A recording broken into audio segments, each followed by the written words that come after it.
આપણે સિદ્ધનાથ મહાદેવના પૂજારી છીએ। સિદ્ધનાથ મહાદેવમાં શ્રાવણ માસ દરમિયાન લાખોની ભીડોમાં ભક્તો ઉમટી પડે છે મહાદેવના દર્શન કરવા। તથા રવિ અને સોમવારે લોકો લાખો અને 2-2 લાખની સંખ્યામાં 200 કિલોમીટર દૂરથી ચાલતા દર્શન કરવા ઉપડે છે। એ આપણા શિવલિંગનું મહત્વ એ છે કે વર્ષો પહેલા મુગલ રાજમાં કેટલા 200-300 લૂંટારાઓએ આ શિવલિંગ પર હુમલો કર્યો હતો।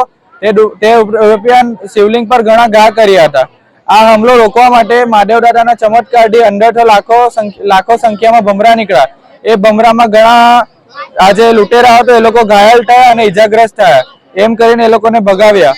હવે ખંડિત શિવલિંગની પૂજા ન થાય એ માટે આપણે 11ના સમયે અંદરથી ગુપ્ત ગંગા વહી। ગુપ્ત ગંગા એટલે આપણા સિદ્ધનાથના આજુબાજુ 10 કિલોમીટરના રેડિયસમાં ખારા પાણીના તળાવ છે, પરંતુ અંદરથી જ એક મધ જેવું મીઠું પાણી નીકળે છે। એનો લાભ લેવા માટે લોકો 200 કિલોમીટર દૂરથી ચાલતા આવે છે અને શિવલિંગનો દર્શન કરે છે અને લાભ લે છે।